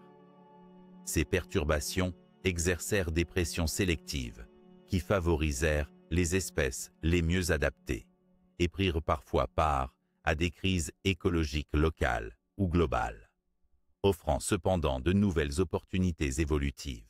Le mouvement des continents influença aussi directement la répartition des populations. L'isolement et le brassage géographique permirent des échanges génétiques variés tout en évitant l'homogénéisation. Certaines espèces vécurent longtemps en communautés stables, tandis que d'autres colonisèrent de nouveaux territoires, franchissant des barrières parfois ténues, mais néanmoins efficaces. Cette dynamique renforça la diversité et l'adaptabilité des dinosaures. Ainsi, le succès des dinosaures résulte d'une interaction complexe entre leurs caractéristiques biologiques intrinsèques et la toile mouvante des continents et des climats. Leur aptitude à s'adapter aux changements géographiques, à exploiter de nouveaux habitats et à récupérer après des crises climatiques expliquent en grande partie pourquoi ils ont pu dominer pendant une si longue période. Dans les sections suivantes, nous approfondirons d'autres aspects de leur succès, comme le gigantisme, les stratégies reproductives et sociales, et leur coévolution avec les plantes à fleurs, autant de clés qui complètent le tableau fascinant de la domination des dinosaures sur la Terre. Le gigantisme est l'une des caractéristiques les plus fascinantes et emblématiques des dinosaures, en particulier chez certains groupes herbivores tels que les sauropodes, qui ont atteint des tailles défiant l'imagination moderne, avec des longévités pouvant dépasser les 30 mètres de longueur et des masses estimées à plusieurs dizaines de tonnes. Comprendre pourquoi et comment certains dinosaures ont pu atteindre de telles dimensions est essentiel pour saisir leur succès évolutif et leur domination durable sur la planète. Plusieurs facteurs biologiques, physiologiques et écologiques expliquent ces progrès vers le gigantisme. Tout d'abord, la posture érigée propre aux dinosaures, notamment chez les sauropodes, permettait de porter un poids considérable en répartissant efficacement les contraintes mécaniques. Le squelette osseux, renforcé mais aussi remarquablement allégé, grâce à des structures internes creuses, comme des cavités pleines d'air appelées pneumatisation, réduisait significativement le poids du corps, tout en conservant une grande solidité mécanique. Cette innovation osseuse, similaire à celle observée chez les oiseaux modernes, était cruciale pour rendre possible la taille gigantesque. Le métabolisme plus élevé que celui des reptiles classiques évoqués précédemment joua aussi un rôle majeur. Une croissance rapide, soutenue par un système respiratoire efficace équipé de sacs aériens, offrait aux dinosaures des capacités physiologiques avancées pour soutenir un tissu musculaire et une masse corporelle importants. Cet efficient système respiratoire favorisait un excellent approvisionnement en oxygène, indispensable pour maintenir une grande activité métabolique et une endurance élevée malgré leur taille. Sur le plan écologique, le gigantisme offrait plusieurs avantages. Une meilleure défense contre les prédateurs, grâce à la taille et à la force, réduisait la vulnérabilité aux attaques. Une capacité accrue à parcourir de longues distances pour chercher nourriture et eau, notamment dans des environnements parfois marqués par des stress saisonniers ou des variations climatiques. Et enfin, l'accès à des ressources végétales situées haut sur les arbres, inaccessibles pour les autres herbivores. La strate alimentaire jouait également un rôle déterminant. Les immenses corps des sauropodes leur permettaient d'ingérer et de digérer de grandes quantités de végétaux, même de faible qualité nutritionnelle, grâce à un système digestif long et complexe, facilitant la fermentation et l'extraction optimisée des nutriments. Cette approche alimentaire leur assurait un apport énergétique suffisant pour soutenir leur masse gigantesque. Les conditions environnementales du Mésozoïque ont également favorisé le gigantisme. Le climat chaud et relativement stable, associé à une atmosphère enrichie en dioxyde de carbone, permit une croissance abondante de la végétation, garantissant à ces géants une alimentation constante. De plus, l'absence de mammifères concurrents pour ces niches écologiques permit aux dinosaures d'occuper et d'exploiter ces créneaux sans pression trop forte. Il ne faut cependant pas penser que le gigantisme était un trait universel parmi les dinosaures. La diversité des formes et des stratégies de vie faisait que certains groupes préférèrent rester de taille modérée, misant sur la vitesse, l'agilité ou des tactiques de survie différentes, comme la discrétion ou la vie sociale. Cette diversité témoigne d'un équilibre évolutif, où chaque niche jouait un rôle spécifique. Enfin, le gigantisme fut aussi conditionné par des contraintes physiques et biologiques. Il existe des limites inhérentes à la taille, liées notamment à la gravité, au refroidissement du corps, à l'approvisionnement en nutriments et à la reproduction. Les dinosaures gigantesques ont su évoluer en équilibre en dépassant certaines de ces limites grâce à des adaptations fines, mais leur gigantisme ne pouvait être poussé indéfiniment. Ainsi, les progrès du gigantisme chez certains dinosaures résultent d'un savant mélange d'adaptations anatomiques, physiologiques et environnementales. Cette remarquable réussite leur permit de s'imposer comme des géants capables d'exploiter des niches inaccessibles, de remodeler les paysages et d'imposer leur statut dans les chaînes alimentaires et les écosystèmes du Mésozoïque. Dans la suite de notre exploration, nous nous intéresserons à l'évolution des stratégies reproductives et sociales qui complètent ce portrait pour mieux comprendre la complexité et le dynamisme qui caractérisaient ces incroyables reptiles du passé.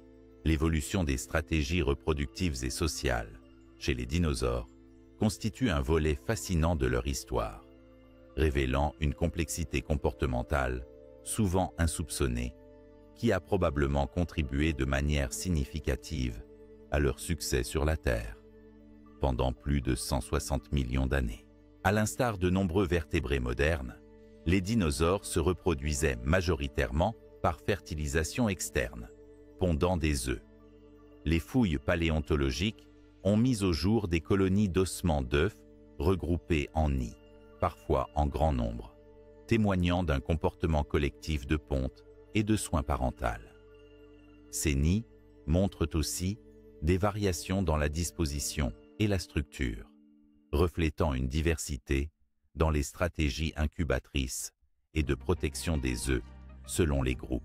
Certaines espèces adoptaient des stratégies de reproduction R, c'est-à-dire une production d'un grand nombre d'œufs avec un soin parental réduit.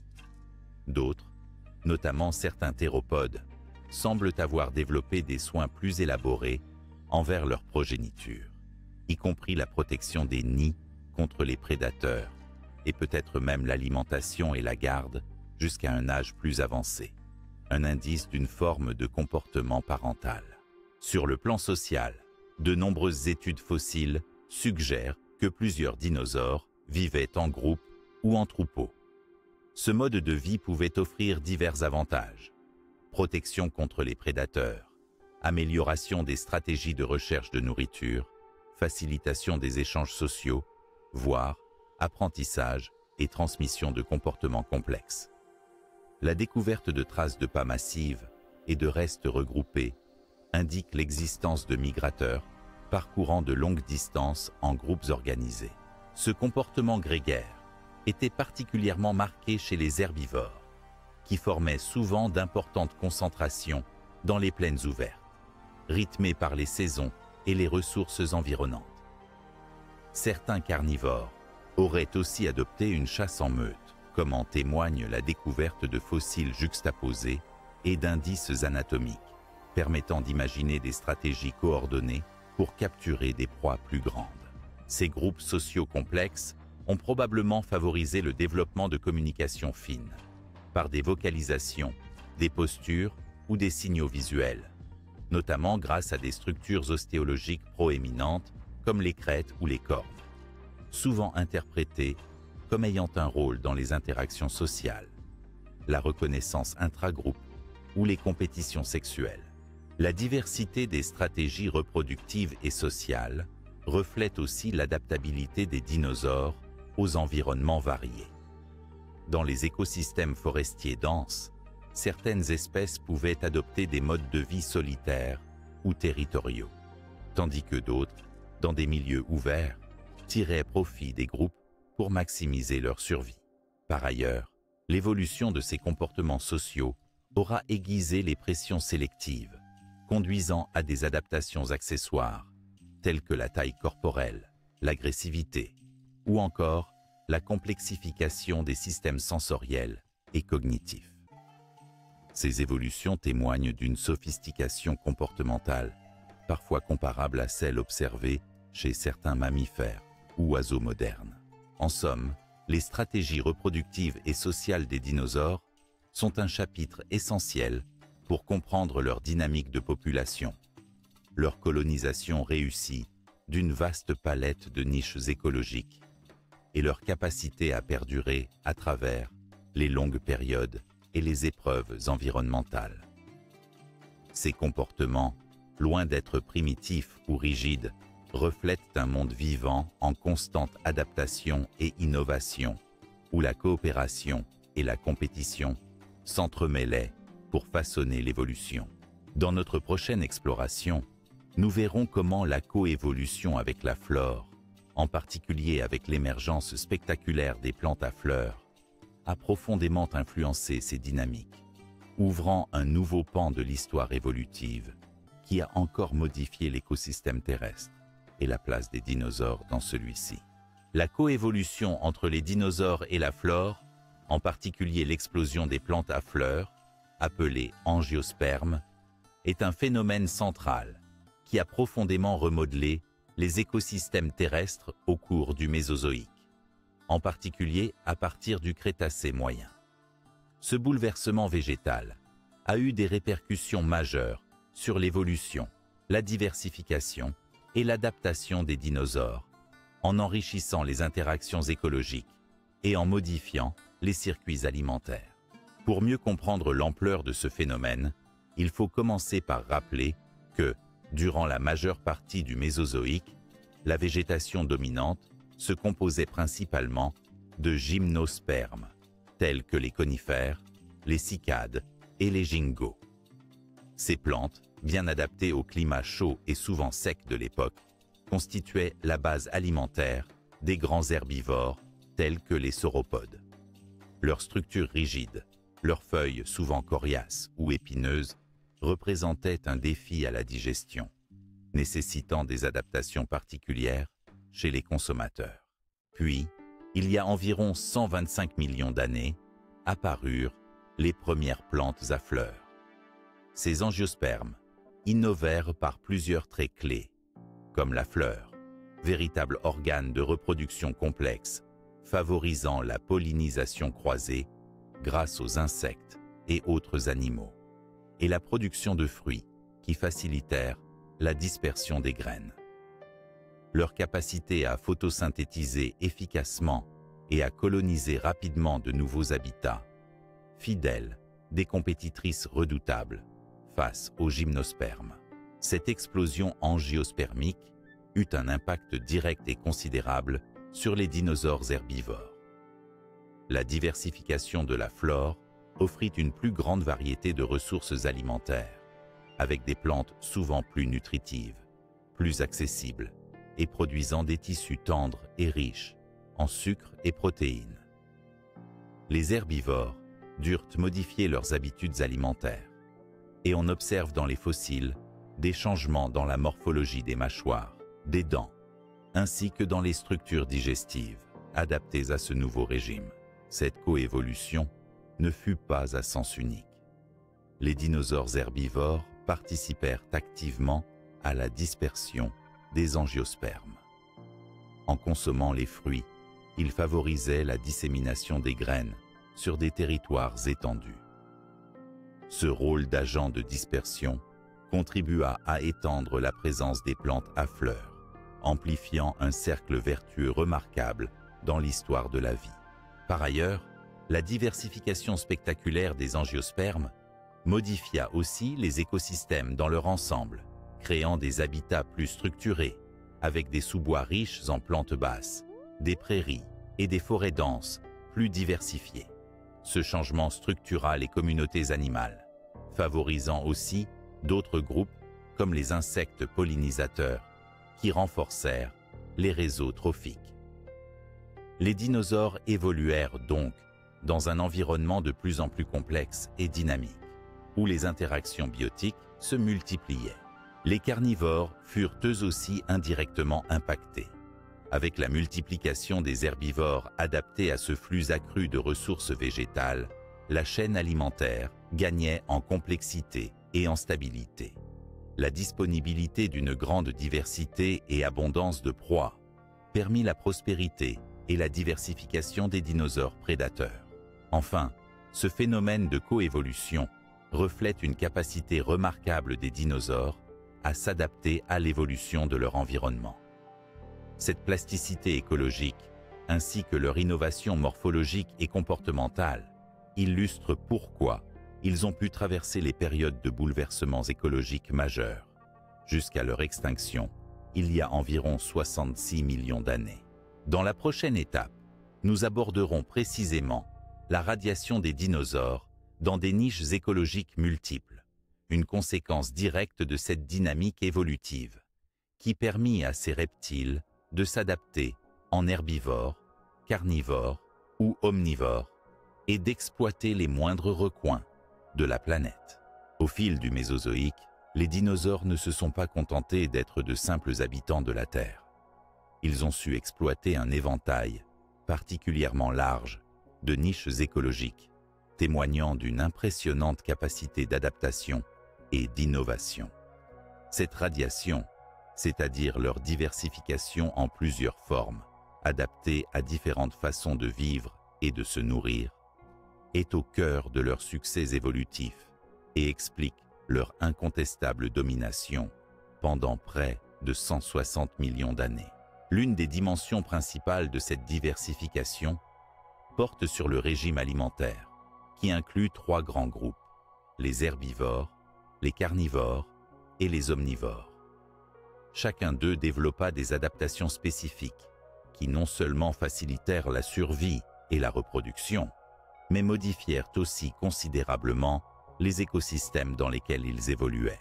Les dinosaures herbivores constituent une part majeure et variée de cette radiation écologique. Ces animaux, que l'on imagine souvent massifs, comprenaient en réalité une grande diversité de tailles, de formes et de modes d'alimentation. Des groupes comme les sauropodes, connus pour leur extraordinaire gigantisme, se nourrissaient de végétation haute, comme les conifères et les cicadales, grâce à leur long cou leur permettant d'atteindre les cimes. En revanche, d'autres herbivores, tels que les ornithopodes, utilisaient plutôt leurs mâchoires et dents spécialisées pour découper et mâcher une végétation plus basse et plus tendre. Les marginocéphaliens, quant à eux, avec leur crâne renforcé, s'orientaient vers des types de végétation plus coriaces, peut-être en broutant ou en brisant des branches. Cette diversité d'adaptations dentaires, mandibulaires et digestives illustre la grande variété des niches alimentaires exploitées. Certains herbivores développaient des dents en forme de faucilles, prodiguant un effet de cisaillement, tandis que d'autres avaient des systèmes de mastication plus complexes, permettant une digestion efficace des matériaux fibreux.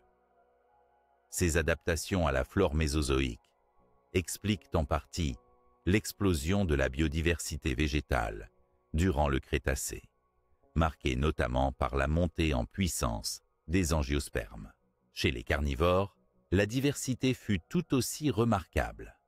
Les théropodes, groupe de dinosaures à prédominance carnivore, incluaient aussi bien des prédateurs géants, comme le célèbre Tyrannosaurus rex, que de petits chasseurs agiles. Leur morphologie, avec des dents tranchantes, des griffes puissantes et une posture bimanuelle, leur permit d'aborder une variété de proies. des animaux de grande taille aux poissons, voire aux insectes pour les plus petits. Par ailleurs, certains carnivores, comme les dromaeosauridés, seraient peut-être déjà dotés d'une intelligence et de comportements sociaux favorables à la chasse groupée. Les omnivores occupaient une niche intermédiaire, probablement moins connue, mais tout aussi cruciale. Capables de consommer une large gamme d'aliments végétaux et animaux, ces dinosaures s'adaptaient avec souplesse aux fluctuations de ressources. Leur régime flexible leur conférait une certaine indépendance, facilitant la colonisation d'habitats variés et la survie lors de périodes de pénurie. Leurs dents et leur dentition reflétaient souvent cette diversité alimentaire, mêlant dents en forme de couteaux et molaires, adaptés au broyage. Cette radiation alimentaire fut aussi soutenue par la diversification des habitats occupés. Forêts, plaines, zones humides, côtes marines, voire milieux montagneux. Certains dinosaures s'adaptèrent même à des modes de vie semi-aquatiques, exploitant des ressources qui échappaient à la plupart de leurs contemporains. Cela témoigne de leur remarquable plasticité écologique. Enfin, cette explosion en niches variées favorisa aussi des interactions complexes entre espèces. Que ce soit par compétition, prédation ou par des relations indirectes, comme la modification des habitats par pâturage, les dinosaures participaient activement à un réseau écologique dynamique et interconnecté. Cette dynamique augmentait la résilience des écosystèmes et façonnait durablement la biodiversité. Ainsi, cette capacité à diversifier fondamentalement leur mode de vie alimentaire explique pourquoi les dinosaures purent non seulement coloniser la Terre de manière extensive, mais aussi s'adapter à ces multiples transformations au fil du temps. Dans la prochaine section, nous explorerons l'origine et la diversification des oiseaux, ces descendants directs d'une lignée particulière de dinosaures qui perpétuent aujourd'hui leur héritage fascinant. L'origine des oiseaux à partir de certains dinosaures représente l'un des épisodes les plus extraordinaires et fascinants de l'évolution. Cette transformation, qui a débuté il y a environ 150 millions d'années, à la fin du Jurassique, illustre non seulement la complexité de la phylogénie des dinosaures, mais aussi leur extraordinaire capacité d'adaptation qui a permis à une branche de ces reptiles de conquérir le ciel et de survivre jusqu'à nos jours. Les oiseaux sont issus de groupes spécifiques de dinosaures carnivores appelés théropodes, en particulier d'un clade nommé Maniraptora, qui comprend également les dromaeosauridés, les fameux dinosaures à griffes, comme le vélociraptor.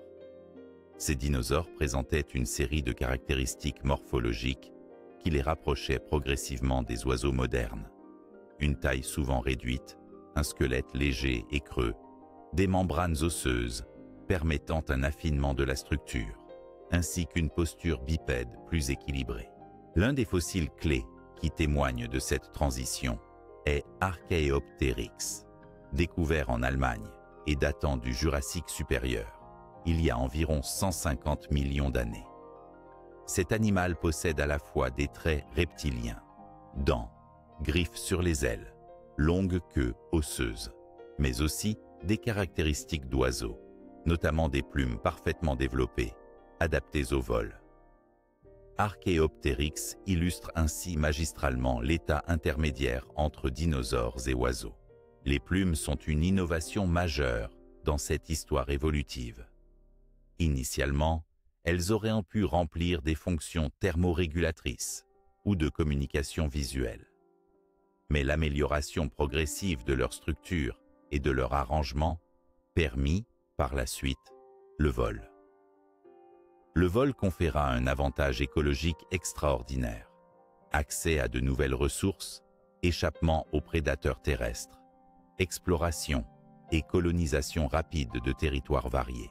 Parallèlement à l'apparition du vol, les maniraptoriens développèrent d'autres adaptations, comme un métabolisme élevé, permettant une activité accrue, un système respiratoire efficace et des capacités cognitives supérieures, possiblement liées à l'évolution du cerveau et des sens. Ces avancées leur permirent de conquérir des environnements variés et de diversifier leur alimentation. Au cours du Crétacé, les groupes d'oiseaux primitifs se diversifièrent rapidement, explorant différentes formes et modes de vie, du fouisseur au nageur, du grimpeur au planeur. C'est aussi pendant cette période que les premières formes d'oiseaux modernes, les néornites, commencèrent à apparaître, dotés de becs sans dents, d'une ossature plus légère et de comportements sociaux et reproductifs sophistiqués. Cette origine aviaire à partir des dinosaures carnivores s'inscrit dans un cadre plus large où la capacité à s'adapter à divers modes de vie, terrestres, arboricoles, aériens, aquatiques, a façonné la réussite évolutive des oiseaux contemporains. En effet, après la crise du Crétacé-Paléogène, qui mit fin au règne des dinosaures non-aviens, seuls les oiseaux survécurent et continuèrent à se diversifier, exploitant les niches laissées libres. Le lien génétique et morphologique entre certains dinosaures et les oiseaux modernes a été confirmé par de nombreuses découvertes, notamment d'empreintes fossiles montrant des plumes, des analyses d'ADN et d'autres études anatomiques. Ces avancées ont révolutionné notre compréhension, démontrant que les oiseaux sont en fait des dinosaures vivants, le dernier témoignage d'une lignée vieille de centaines de millions d'années. Ainsi, l'évolution des oiseaux à partir de certaines lignées de dinosaures illustre la dynamique perpétuelle du vivant, faite de transformations profondes et d'innovations continues. Cette histoire d'adaptation et de survie résonne encore aujourd'hui dans notre environnement, où l'on peut observer la diversité remarquable des oiseaux, véritables héritiers des dinosaures et témoins vivants de leur grandeur passée. Dans la prochaine section, nous aborderons la domination durable des dinosaures pendant 160 millions d'années, à la lumière des analyses paléontologiques les plus récentes, afin de mieux comprendre les facteurs qui ont maintenu ce règne longtemps inébranlable. La domination des dinosaures sur la Terre pendant plus de 160 millions d'années est l'un des phénomènes les plus remarquables de l'histoire de la vie. Grâce aux avancées en paléontologie, les chercheurs ont pu reconstituer non seulement la chronologie de cette présence exceptionnelle, mais aussi les facteurs clés qui ont permis à ces reptiles de s'imposer durablement dans des écosystèmes variés à travers toutes les périodes du Mésozoïque. Cette section se propose d'examiner ces analyses paléontologiques qui éclairent la formidable réussite évolutive des dinosaures. Tout d'abord, grâce à la datation précise des roches sédimentaires et aux découvertes de fossiles, il est établi que les dinosaures sont apparus vers la fin du Trias, il y a environ 230 millions d'années. À cette époque, ils représentaient une partie minime de la faune terrestre. Pourtant, leur diversification fut rapide, particulièrement après la grande extinction du Trias jurassique, qui décima bon nombre de groupes concurrents et permit aux dinosaures de bénéficier d'habitats disponibles et d'une moindre compétition. Les archives fossiles, notamment issues de formations comme le Jurassique supérieur de Morrison en Amérique du Nord, le Crétacé en Mongolie ou encore les sites richement préservés de Chine, témoignent d'une présence constante et souvent dominante des dinosaures dans les différents groupes écologiques terrestres. On observe un accroissement continu de leur diversité taxonomique, morphologique et écologique, avec une extension progressive à presque tous les continents alors émergés. L'analyse des populations fossiles révèle aussi la coexistence structurelle de différentes formes, des grands herbivores quadrupèdes aux petits théropodes bipèdes, en passant par des espèces de tailles intermédiaires et de niches écologiques très variées. Cette pluralité témoigne d'un fonctionnement d'écosystème extrêmement efficace, capable de soutenir à la fois une forte biomasse et une grande diversité. Un élément marquant des analyses paléontologiques modernes est la compréhension des rythmes évolutifs des dinosaures. Leur évolution ne fut pas linéaire ni uniforme. Elle connut des phases d'explosion de diversité, suivies de périodes de stabilité voire de repli. Ces variations sont souvent corrélées à des phénomènes géologiques, climatiques ou biologiques externes, comme les changements du niveau des mers, les variations climatiques ou encore l'apparition de nouvelles compétitions, par exemple avec les mammifères émergents.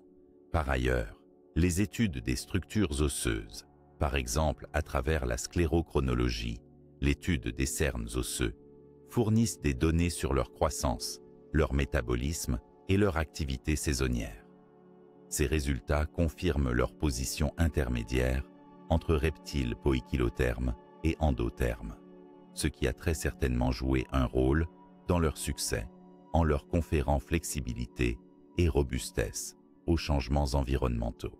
Les comportements sociaux et reproductifs fins, évoqués précédemment, sont aussi appuyés par la fréquentation de sites de nidification, qui indiquent des regroupements importants, la réutilisation de territoires et des formes possibles d'éducation des jeunes, ce qui peut expliquer la durabilité de nombreuses populations.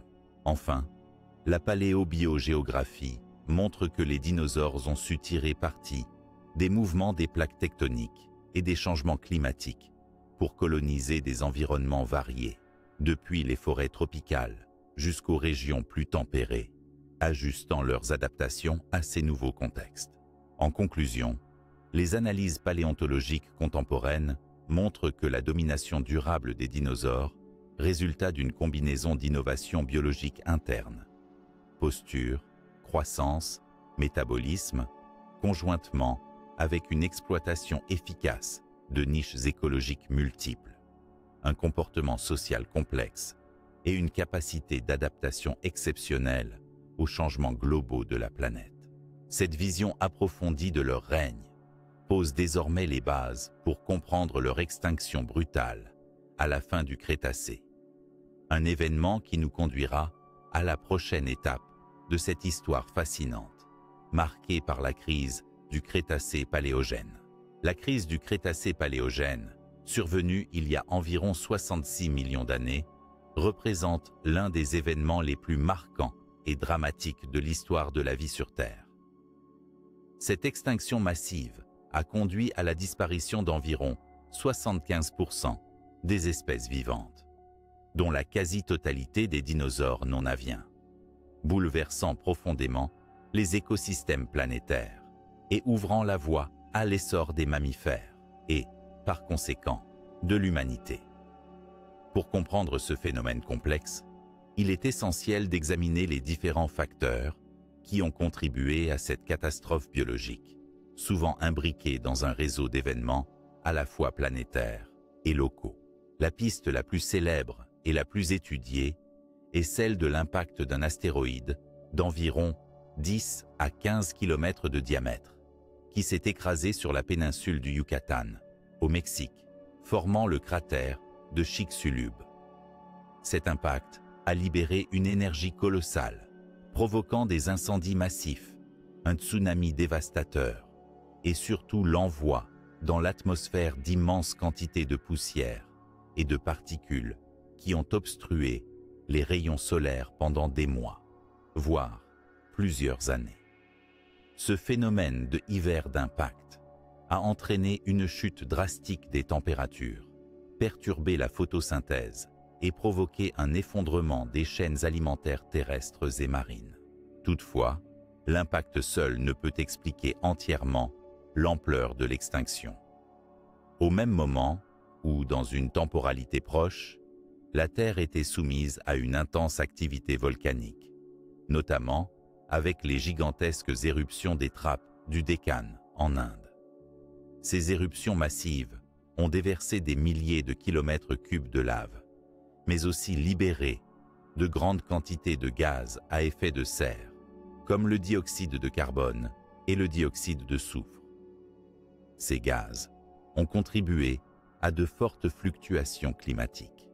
alternant périodes de refroidissement et de réchauffement, acidifiant les océans et perturbant durablement les environnements. Des changements environnementaux précurseurs avaient déjà commencé à éroder certaines populations écologiques, avant même l'impact. Les variations du niveau des mers, les modifications des courants océaniques et le réchauffement ou refroidissement ponctuel de la planète avaient modifié la distribution des habitats et provoqué des fluctuations de biodiversité à plus petite échelle. Les analyses de sédiments, des fossiles et de la structure chimique des roches de cette période montrent également une forte pression écologique due à la compétition croissante, aux changements dans la composition de la flore et aux évolutions des autres groupes animaux, notamment les mammifères et les crocodiliens, qui occupaient des niches de plus en plus diversifiées. En résumé, cette extinction massive est le résultat d'une confluence de facteurs, un impact extraterrestre majeur, une intense activité volcanique, des changements climatiques rapides et variés, ainsi que des pressions écologiques continues. Cette combinaison toxique a frappé des populations écologiques fragilisées et a provoqué un effondrement généralisé des écosystèmes. Malgré cette catastrophe, la vie n'a pas disparu. Ce sont précisément ces événements qui ont ouvert la voie à l'émergence de nouvelles formes de vie, en particulier les mammifères, et ont permis la diversification des oiseaux, descendants directs des dinosaures qui ont survécu à la crise. Ainsi, la crise du Crétacé-Paléogène peut être vue non seulement comme une fin, mais aussi comme le tournant d'une nouvelle ère biologique. Dans notre prochaine et dernière section, nous reviendrons sur l'héritage des dinosaures à travers leur incroyable transformation et la continuité de leur lignage dans les oiseaux modernes, témoignant d'une résilience et d'une adaptation au fil du temps hors du commun. La disparition des dinosaures non aviens à la fin du Crétacé, il y a environ 66 millions d'années, marque un tournant majeur dans l'histoire de la vie sur Terre. Pourtant, cette extinction n'est pas synonyme d'un effacement total. L'héritage des dinosaures persiste de manière spectaculaire à travers les oiseaux modernes, qui sont aujourd'hui les seuls descendants vivants directement issus d'une lignée spécifique de dinosaures théropodes. Cette continuité et cette transformation illustrent une histoire de résilience, d'adaptation et de renouvellement qui transcende la fin brutale de leur règne. À l'issue de la crise du Crétacé et Paléogène, alors que la plupart des grands reptiles s'éteignaient, certains petits dinosaures bipèdes, déjà munis de plumes, ayant un métabolisme élevé et des adaptations liées au vol ou à la vie arboricole, survécurent. Ces groupes, appelés clades d'avisors, purent rapidement tirer parti des niches écologiques vacantes, libérées par la disparition de nombreux prédateurs et herbivores dominants. Au fil du temps, ces oiseaux primitifs se diversifièrent, développant des plumes plus sophistiquées, une meilleure structure osseuse légère et adaptées au vol, des becs spécialisés et des comportements sociaux complexes. Ce processus de radiation darwinienne donna naissance à la formidable diversité actuelle des oiseaux, qui peuplent presque toutes les régions terrestres et marines. Les oiseaux modernes partagent de nombreuses caractéristiques avec leurs ancêtres dinosaures. Un squelette pneumatisé, ailes légers avec des cavités d'air, des poumons à sac aérien efficaces, une posture bipède et des comportements souvent complexes. Ces traits, hérités des dinosaures, les ont rendus extrêmement adaptables et résilients face aux changements environnementaux. De plus, cette relation a conduit à une révision majeure de notre compréhension des dinosaures, qui ne sont plus perçus uniquement comme de grands reptiles éteints, mais comme un groupe évolutif, toujours vivant et en perpétuelle évolution à travers les oiseaux. Cet héritage souligne également que la fin des dinosaures non aviens n'a pas été une simple extinction, mais aussi une transition évolutive majeure, ouvrant la voie à l'ère des oiseaux et plus tard à celle des mammifères, façonnant ainsi le monde vivant tel que nous le connaissons aujourd'hui. En résumé, l'histoire des dinosaures se poursuit dans chaque chant d'oiseaux, dans chaque battement d'ailes, dans chaque comportement complexe observé chez les oiseaux modernes. Leur règne disparu laisse place à une nouvelle ère, fruit d'une longue évolution, où passé et présent s'entrelacent de manière harmonieuse. Ainsi s'achève notre voyage à travers l'épopée des dinosaures, de leurs origines aux héritiers modernes qui continuent à fasciner et à inspirer l'humanité.